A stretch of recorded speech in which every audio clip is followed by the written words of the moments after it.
Olá, pessoal. Olá, como vamos? Tudo bem? Deixa eu acertar um pouquinho essa luz aqui.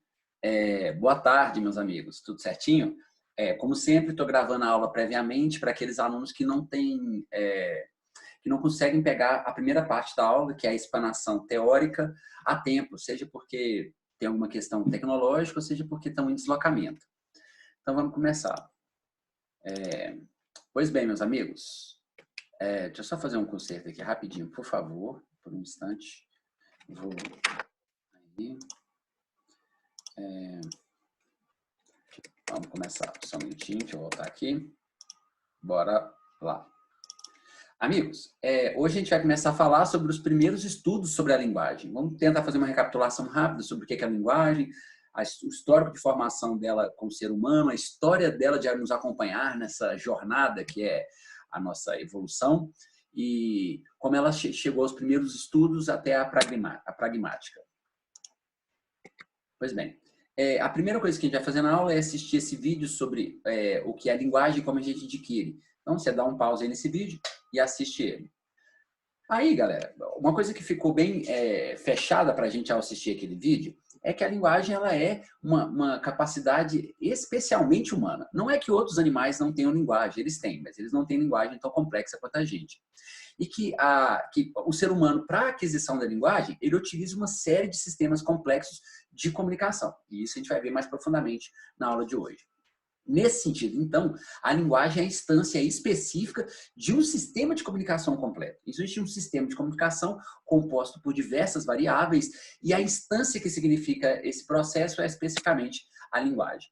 Então, olha só, pensando sobre o que a gente já disse em aulas passadas, né, a concepção comunicacional mesmo do ganho da linguagem, a gente vai ter que nos remeter a desde lá dos primeiros homos, os hominídeos mesmo, que começaram a cooperar, adaptando sistemas anteriores de comunicação, baseados em sinais expressivos, a fim de incluir a tal da teoria da mente, que a gente falou tanto na aula passada. E foi só assim que ele foi compartilhando intencionalidades.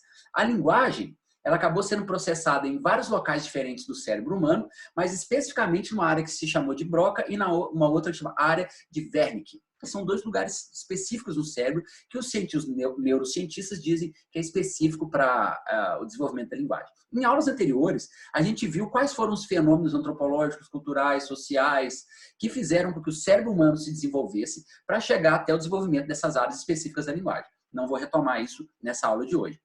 Contudo, é importante dizer que esse período coincide com o aumento do volume da massa cerebral e aonde muitos linguistas veem as estruturas da linguagem como tendo evoluído a fim de servir funções comunicativas específicas. Nesse sentido, então, eu quero corroborar algo que eu chamei a atenção várias vezes na aula passada, que é o quê? A linguagem é, de fato, uma ferramenta exterior ao ser humano que a gente inventou para interagir com o mundo e para o mundo interagir conosco por sua volta, mas que, pelo esse histórico evolutivo, por nos acompanhar na história da nossa evolução, é como se ela fizesse parte de nós mesmos. E para alguns cientistas, de fato, faz parte do nosso cérebro. Pois bem, agora vocês vão assistir esse vídeo que fala como surgiu a linguagem. Vão dar pausa nesse vídeo e vão lá assistir. Bom, galera, o vídeo que vocês acabaram de assistir nos mostra três coisas básicas. Que a linguagem a nossa linguagem é uma instância propriamente humana, que ela é adquirida, portanto, externa nossa, e que ela só existe na medida em que sustenta interação social logo na primeira infância. Pois bem, agora, para poder provocar essa fala, vamos assistir aqui um trecho do filme The Wild Child, ou O Menino Selvagem. Depois de assistir esse vídeo, vamos fazer essa discussão aqui nesse formulário? Agora a gente vai assistir um pouco sobre o Enigma de Caspar Hauser, filme o qual é baseado numa lenda urbana e que a gente já discutiu bastante em sala. Agora vamos fazer essa discussão desse formulário. Pois bem, agora vamos conhecer a história da Helen Keller, uma história muito curiosa, galera. Clique aí no vídeo. Agora vamos fazer a discussão sobre ela. Pois bem, tendo feito essas três discussões, eu acho que o que ficou concreto para a gente aqui é que a linguagem tem usos sociais e culturais. Então, nesse sentido, ela é propriamente a expressão da identidade humana, ela é a melhor significação do que é o nosso convívio e do nosso contrato social. Ela existe na medida em que ela é manutenção da unidade em uma comunidade e ela funciona como um processo de entretenimento para os seres humanos. Bom, para poder circular tudo isso, para poder entender todos esses fenômenos, para poder estudar todo esse universo, para poder sacar como se dá essa ferramenta que de tão complexa começa exterior e vira, portanto, parte de nós, surge a linguística, que é o estudo de linguagem em qualquer um dos sentidos. Então, olha só, em todos os sentidos que nós abordamos no começo dessa aula, em todos os sentidos que os vídeos nos disseram, que a gente assistiu, e até mesmo nas aulas anteriores, a linguística é, então, esse estudo que abarca todos esses sentidos. Nesse sentido, então, a linguagem é, ou pode ser entendida por, um sistema de sinais para codificação e decodificação de informações. É isso que quer dizer aquela frase quando eu digo que a linguagem é um sistema que eu uso para interagir com o mundo e que o mundo usa para interagir comigo de volta. Portanto, a linguagem é uma faculdade cognitiva que nos permite, nós, os seres humanos, a aprender a usar os sistemas de comunicações complexos. Então, existem diversos sistemas de comunicação que a gente usa para poder interagir com o mundo e com as outras pessoas e com o universo e o que seja. E a linguagem é, então, essa ferramenta que nos permite controlar esses sistemas. Para que isso faça sentido, é importante que a gente destaque algumas coisas.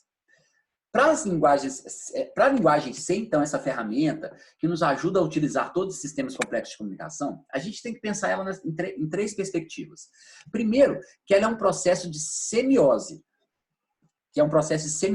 que relaciona um sinal com um determinado significado. O que isso quer dizer? Que a linguagem é essa ferramenta, e do que é construída essa ferramenta? Essa ferramenta é construída de símbolos e signos, que são, então, e é justamente a relação entre esses símbolos e esses signos que nos dão o sentido do mundo à nossa volta. Isso a gente já falou na aula, em outras aulas passadas, estão lembrados? Eu não vou voltar, não. Qualquer coisa, dá um pause, faz uma pesquisinha sobre isso. Também a linguagem é um sistema fonológico que rege a forma como os sons ou símbolos visuais são articulados a fim de formar as sequências conhecidas como palavras morfemas. O que isso quer dizer, galera? Que a linguagem também é a expressão auditiva, fonética, destes símbolos e signos, são sons.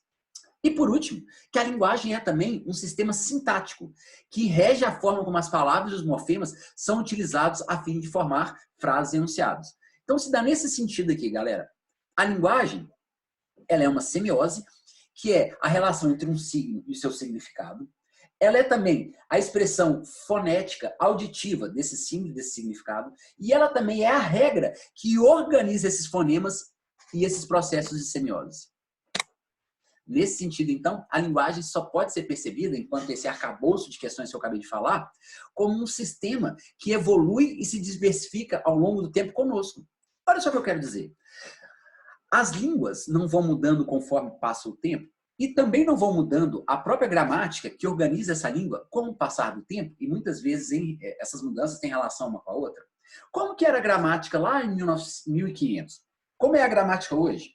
Como era a língua falada em 1500? Como é a língua falada hoje? Então a gente pode perceber que essa linguagem, que é semiose, fonética e sintática, ela é um processo intrínseco e evolui conosco. Então, a semiose, ou seja, o sentido das coisas à nossa volta, dado pela relação do símbolo e do signo. Os fonemas que são gerados a partir disso. E a própria regra que organiza isso muda conforme a gente muda também.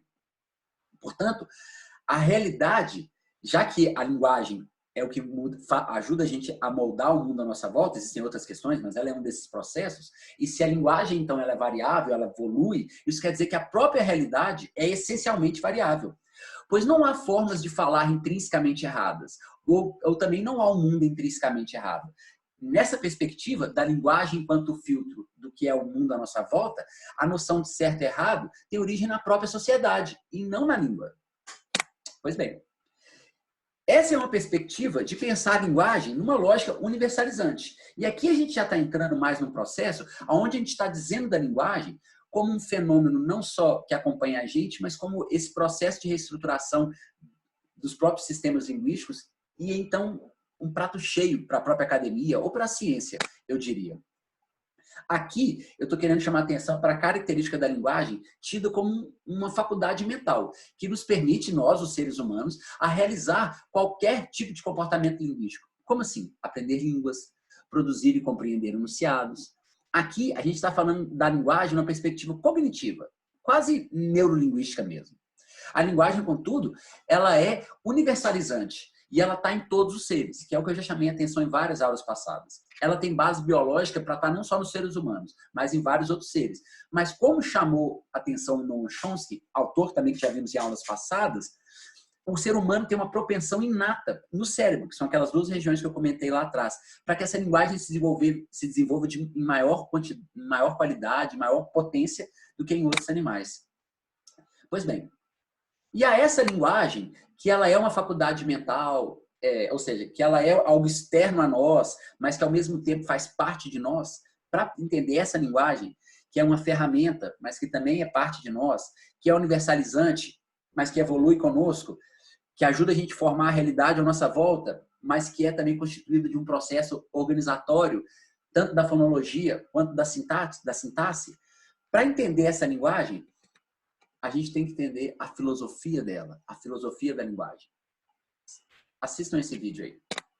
Pois bem, uma das formas de entender é que existe um processo estrutural, tido por alguns como estruturalismo, que nos ajuda a organizar as regras dessa linguagem.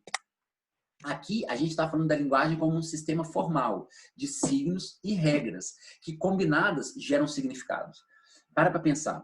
Se tem as palavras têm seus nomes, e se esses nomes têm seus símbolos e signos e seus fonemas, e é o conjunto dessas regras que organizam esses símbolos, esses signos e esses fonemas que dá o sentido do mundo à nossa volta, então isso quer dizer, então, que esse conjunto de regras, regendo esses signos e símbolos, é o que ajuda a gente a gerar os significados do mundo à nossa volta.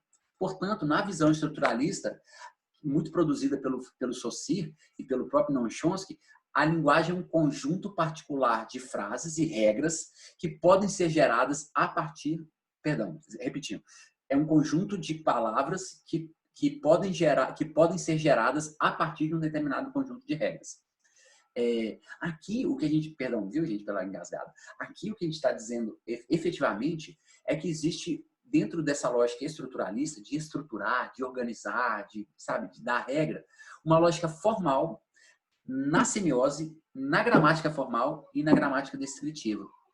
Portanto, para a filosofia da linguagem, esses pontos de vista, a lógica formal, a semiose, a gramática, a fonética e tal, são pontos de vista que estão associados a uma perspectiva maior, que é a linguagem. E o que é esse conjunto maior? É o seguinte, a linguagem, tida como um sistema de comunicação completo, que é o que a gente começou a falar essa aula, ele pode ser entendido como algumas características. Ele tem um compartilhamento de sentido, ele tem função social, ele é utilizado para a gente se expressar e para a gente manipular objetos e o próprio meio ambiente. E a organização disso se dá através de uma gramática formal, que tem suas estruturas e suas regras, e que se adapta conforme as necessidades do ser humano, tanto evolutivas, quanto biológicas, quanto econômicas, quanto naturais, etc. Também ela é pragmática, cognitiva, ou seja, faz parte do nosso cérebro, é interracional, ou seja, ela se dá na perspectiva das interações, ela é social e ela é antropológica. E as teorias que melhor trabalham isso são aquelas que tratam da gramática numa perspectiva funcionalista, ou seja, do seu uso enquanto função. Então, assim, o sentido que as línguas têm, e, portanto, as palavras, e, portanto, a linguagem, e, portanto, o mundo à nossa volta, se dá no uso que a gente faz das palavras. Isso se explica porque palavras com sons diferentes, com sons iguais, com regras gramaticais iguais, com fonemas iguais e às vezes até grafias iguais, dado o uso por diferentes povos, podem significar coisas diferentes. Depende do uso que os falantes dão para ela. A filosofia da linguagem é a parte da teoria que tenta dar conta de tudo isso que eu falei. Nesse sentido, então, a gente pode dividir a linguagem em pragmática enquanto fonológica, enquanto a fonologia, a morfologia, a sintaxe, a semântica, a lexologia e a estilística. E essas são as divisões dos estudos linguísticos pragmáticos. E os tipos de estudos linguísticos pragmáticos que tentam falar dessas coisas são antropológicos, cognitivos, históricos, neurolinguísticos e tantos outros, conforme vocês podem ver aí. Por fim, vamos ver esse vídeo aqui do Vygotsky, que tenta falar sobre o desenvolvimento da linguagem nessa perspectiva da filosofia da linguagem, tentando se entender enquanto pragmática e nas suas mais diferentes divisões. Vamos lá? Podem assistir. Assistido? Agora vamos continuar. Olha só. Vocês viram que o vídeo chama atenção para o fato de que o desenvolvimento da linguagem se dá muito no uso que a gente faz dela. O filósofo que melhor traduziu isso, que melhor trabalhou isso, ou seja, o sentido da linguagem enquanto se usa, o mais famoso, pelo menos, é um cara chamado Wittgenstein, esse nome difícil que vocês estão vendo aí. Uma obra muito famosa dele é uma obra chamada As Investigações Filosóficas. O que o Wittgenstein dizia? Que o sentido que a gente dá para o mundo à nossa volta é dado por essa linguagem que rege os nossos sistemas de comunicação complexos. E o sentido que a linguagem dá a esses sistemas de comunicação se dá ao uso que a gente faz dela, que é o que eu acabei de explicar. A esse uso, ele chamou de esses diferentes usos que a gente dá, ele chamou de jogos de linguagem. E esses jogos de linguagem, eles são organizados através de diferentes regras. E essas diferentes regras formam o que ele chamou de formas de vida. Então seria assim, a gente tem os jogos de linguagem que regem a forma como a linguagem funciona. As regras que fazem essa linguagem funcionar geram, por sua vez, formas de vida, que são as diferentes maneiras de entender o mundo à nossa volta. Nesse sentido, o estudo do Wittgenstein é essencialmente pragmático, porque ele procura o conhecimento através da construção da linguagem numa ação. Então, assim, o sentido que a gente dá para o mundo à nossa volta é quando a gente usa a linguagem para interagir com ele. Portanto, se a gente está usando a linguagem para traduzir o mundo à nossa volta, o conhecimento gerado por essa linguagem e a própria linguagem não é uma cópia fiel dessa realidade que ela tenta explicar, mas apenas uma cópia. Por isso, para o Wittgenstein, o conhecimento ele é provisório, ele depende dos diferentes usos. E é por isso que ele não tem pretensões de dar conta do mundo, de explicar tudo. Ele quer, pelo menos, gerar essa interação. Eu sei que é um pouco difícil de entender no começo, mas só para vocês entenderem. O sentido, na pragmática, o sentido da linguagem se dá no seu uso. E houveram autores austríacos, alemães e outros que estudaram isso, o mais famoso é o Wittgenstein, e também tiveram vários americanos, e o mais famoso é o Peirce. Dos escritos do Wittgenstein e do Sartre, principalmente, se veio depois o Habermas, que é um filósofo da linguagem, de tradução da filosofia, mais de estudos de comunicação, e do qual a gente usa muito na publicidade, na comunicação. Bom, por fim, a teoria dos atos de fala é a teoria que o Wittgenstein vai propor para pensar essa pragmática da linguagem. Nessa teoria dos atos de fala, ele diz que a linguagem não é utilizada propriamente para descrever fatos à nossa volta, ou seja, a linguagem não é utilizada para descrever o mundo à nossa volta, mas a linguagem ela é usada para realizar o mundo à nossa volta. O que isso quer dizer? Que quando a gente usa a linguagem para descrever o mundo, o que a gente faz é criar um outro mundo, o que ele chama de mundos possíveis.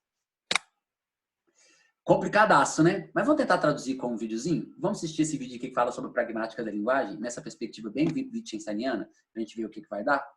Então vamos lá. É isso, galera. Agora nós temos uma atividade.